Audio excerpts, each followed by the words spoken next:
আসসালামু আলাইকুম। বাংলাদেশে ২টি ইসলামিক দল। একটি হলো জামাত ইসলাম, আরেকটি হলো ইসলামিক আন্দোলন চরমোনাই।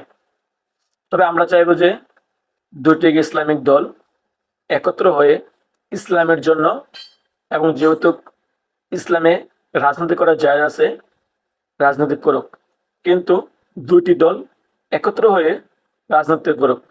আমরা সবাই ইসলামের জন্য এবং কি রাজনীতির জন্য ২টি দল একত্রভাবে হোক, আমরা সবাই সাপোর্ট করব ইনশাল্লাহ।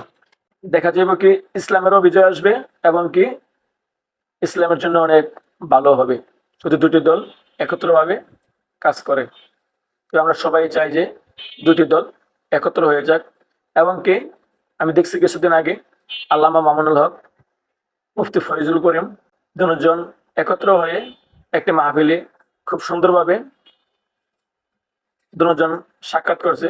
আসলে বিষয়টা সবার কাছেই খুব ভালো লাগছে। তাই আমরা চাইবো যে ২টি দল একত্র হয়ে যাক ইনশাআল্লাহ।